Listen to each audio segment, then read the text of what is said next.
It's time to start setting up and configuring the software. So the first thing I did was come over here, mandatory hardware, frame type. Frame type normally would be undefined in a fresh install of the firmware, but I had already chosen quad, and the X quad was. Now I had to do that before I could talk to the ESC in this particular platform through B Heli Suite. So BL Heli Suite will not work until you have this set up and one other parameter I have discussed set. So come into this and we start going down my normal setup list, and here's this initial parameter setup. Click. Oh my goodness, this is new. Matter of fact, I'm not sure this was here a year ago or so when I was working with the flame wheel. I think at the time I was working with the flame wheel, this was an option that came up through a hidden keyboard sequence, and I chose not to use it. So normally this would go straight to accelerometer calibration next, working down this list as you should, top to bottom. You have to set some parameters based on battery and prop size for a new copter setup. Please make sure that before entering data here and updating parameters, all initial setups are done. Calibrations, frame setups, motor tests. Well, not at this point. None of that's been done. Why did you stick this in here instead of like down here? Battery voltage monitoring is set and working. Well, none of that's set up. This is a brand new install. So it looks like you come back to this near the end. So then I played with it a little bit. This is going to be a 7-inch prop on a 6-cell battery. 4.2, yep. 3.3. I don't like it that low. I like it about 3.7, but I don't know if I should be messing with this. It says using T-Motor Flame ESC. Now, I don't think my ESC is a flame. It is from T-Motor.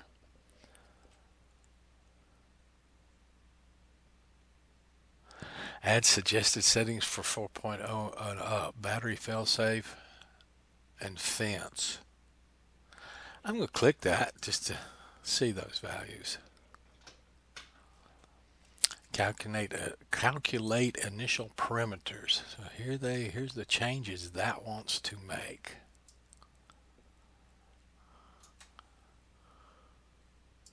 And the first thing I'm going to do here is uncheck all in case I accidentally click right to FC or something that I don't want it to actually write to FC. So having these unchecked keeps that from happening.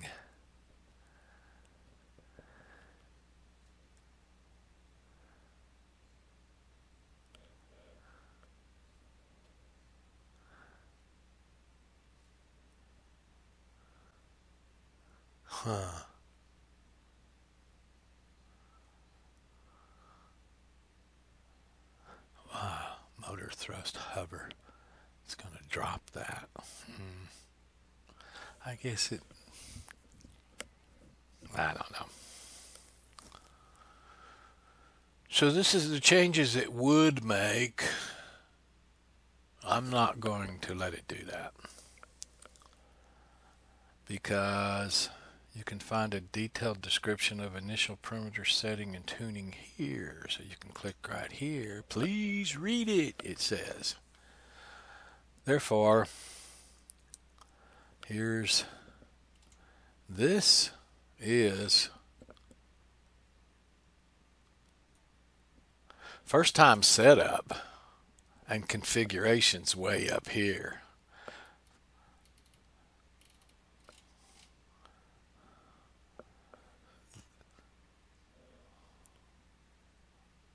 Yeah, right here is where configuration starts to take place, where you start doing your frame configuration, etc., etc., etc. I'll work back through this again and see if that does kind of follow this like it always did in the past, and where this information does jump in there, because I can see right here this is way down. Well, they're setting the hover throttle. So this is under tuning, advanced tuning. Yeah, see, I don't think this should be here in the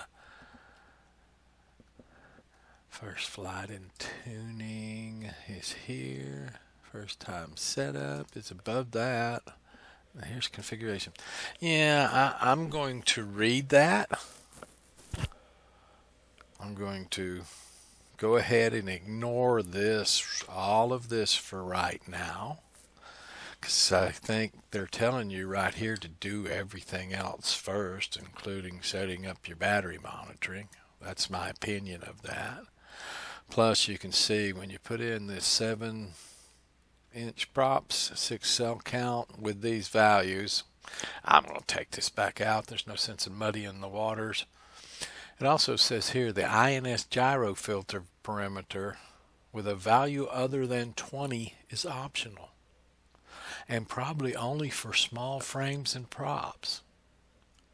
At first you can keep it at 20.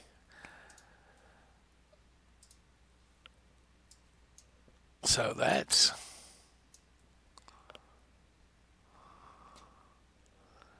this one right here. Isn't that what they said? Yeah, INS gyro filter. INS gyro filter. It's going from 20 to 57. You're almost tripling it.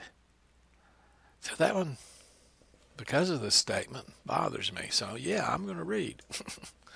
So I'm going to go ahead. We're going to go ahead with the accelerometer calibration, which is done right here. And I'm going to work my way through this list. Should I come up with any other problems other than this one, I will bring them up. I'm going to file this one aside right now and continue on. I've done this a couple of times before with models and stuff, so I'm not going to go through a step-by-step how to set up ArduCopter exactly here. There'll be the fringe, the strange points I will cover, not the straight up follow this list. Everybody knows how to do an accelerometer calibration, compass calibration, radio calibration, and this isn't really a fringe point, but I'm going to hit the high spots in my setup. I've already calibrated my radio. That's why you see the red ticks on everything. I've done 12 channels right through here. That's all my receiver will do. So I've set up 12 channels, and I'm going to click when done and click OK. Now what I do is I come out here and I grab me a copy of this. It's saved away, but I find this little list. If I can just pull it up on the screen from time to time, saves me some time. So I'm just going to save that away. Oops.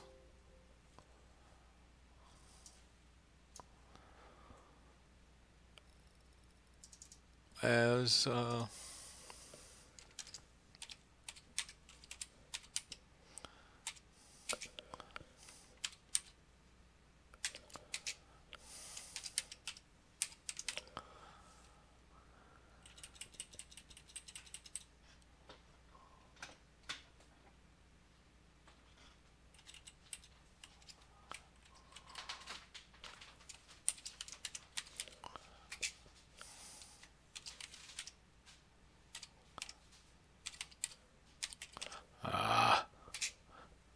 come back and fix all this later.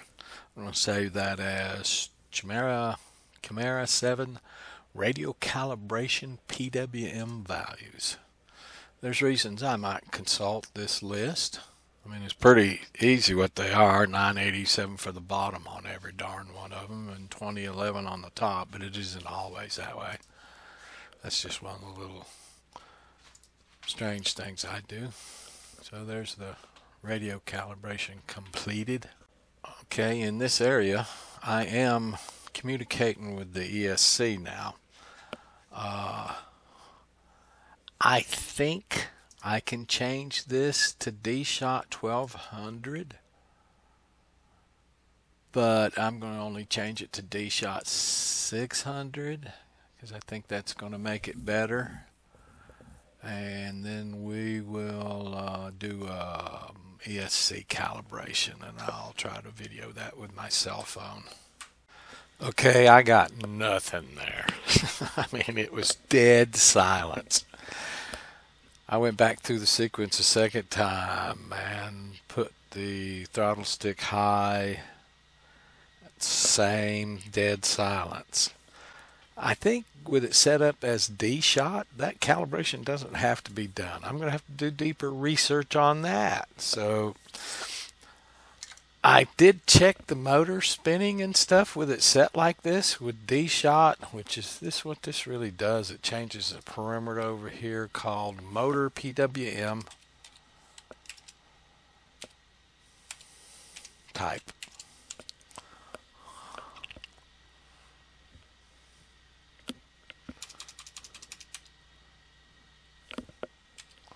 Mot underscore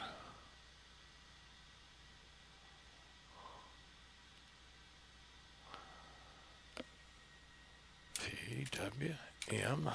There it is. It changes this value right here. That's what this little drop down window does. See, all this stuff didn't used to exist. We had to do it over here in something like that. It just wasn't possible before. So right here, this one, you can choose from this list, and I choose 6. I chose in the drop down menu, but it was as if I put a 6 in there and did this. It's also as if I clicked right parameters, so it does all that. So I'm going to leave this drop down menu that way because it seems to work, and I think it will be better. So I'm going to have to find me some flight modes because every one of these is stabilized. Fail safes.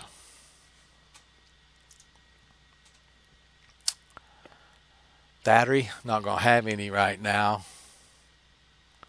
Radio enabled, always return to launch. No, I don't want that right now, so I'm going to disable that one. So I'm changing that one from the default. And the ground control station fail-safe enabled. No, I don't want any of these enabled during my tuning and testing and stuff. I don't want something to go a little wacky and cause it to do a return to launch. I'm not ready for any automatic stuff like this right here yet. Hardware ID, ADSB, I don't have one of those. So the only thing I have to do is come up with some flight modes here. Mode 1, stabilize, that sounds pretty good to me.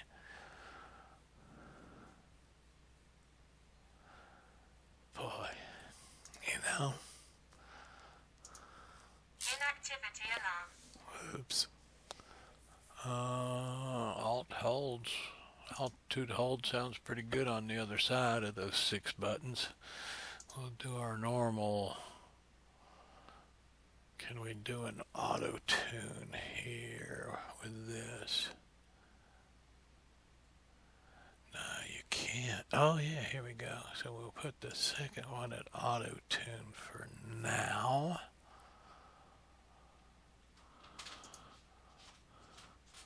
What could we put?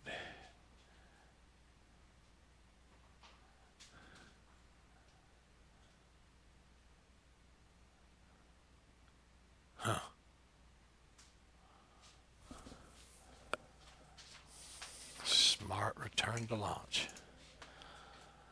I'm going to figure these out later. I'm just going to click complete here. So what I've got left to do is learn about this perimeter, make sure about my ESC, but I think it's okay at this time.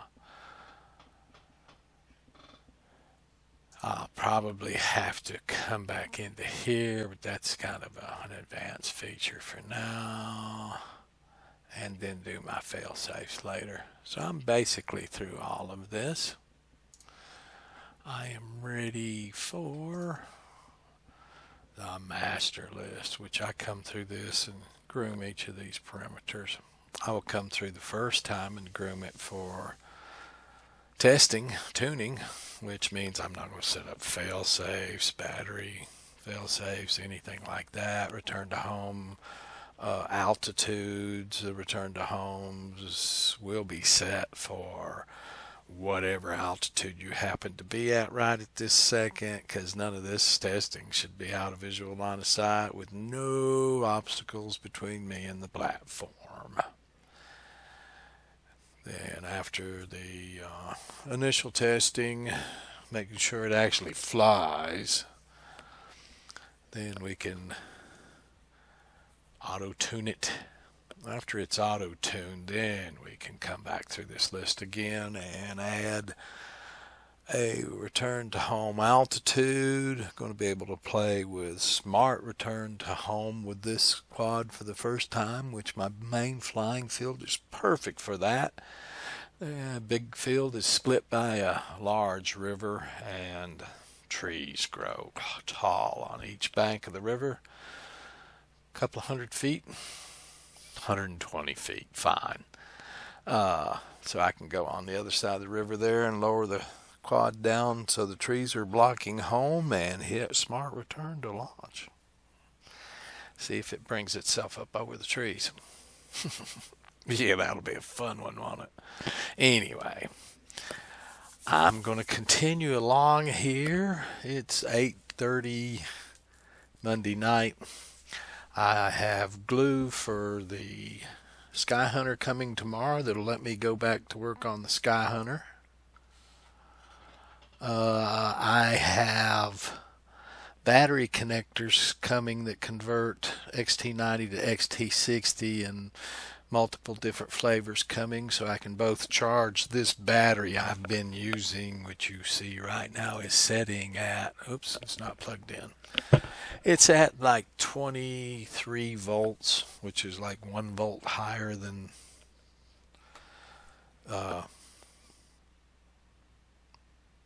usable. The lowest I want it to get. I don't want it to get much lower before I charge it.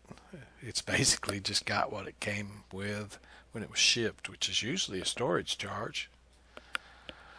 So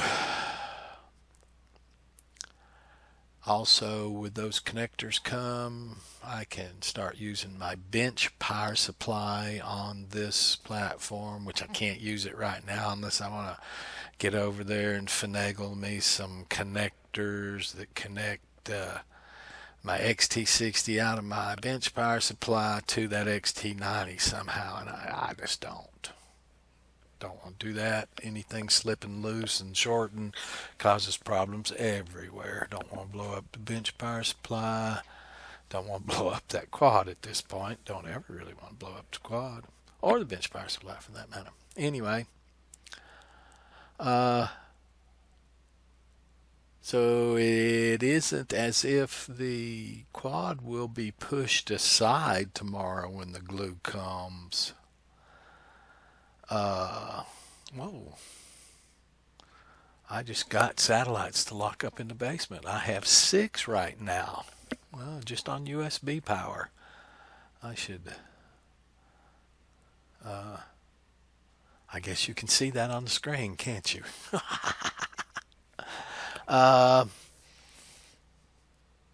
So I will go back to work basically on the Skyhunter, and I will put the quad in here and there as time allows, etc., etc. Or there may be Just quick things I can do on the quad and get it just set aside ready to do some test flights. Boy, I sure do like that sat count came up to 6 just sitting here in the basement. That means it's going to be pretty good outdoors. And now that it's gotten satellites once and starting to get the encyclopedia for the GPS constellations, it should hook up quicker and better. Alright guys, I'm going to render this video and relax for the night and go to bed. I'm kind of tired. Whoa, just as I was signing off, I looked up and the thing had locked up 9 satellites on the GPS. That's inside the basement without taking it outdoors to get it started or anything. It's been in the basement off for a few hours. And then it's just been on USB and battery power in here.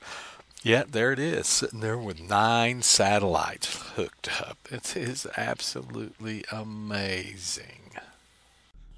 Wow, and that's doing that with all this stuff shadowing. I'm not saying don't want to use the word blocking, because obviously it's not blocking, but at least it's shadowing that antenna.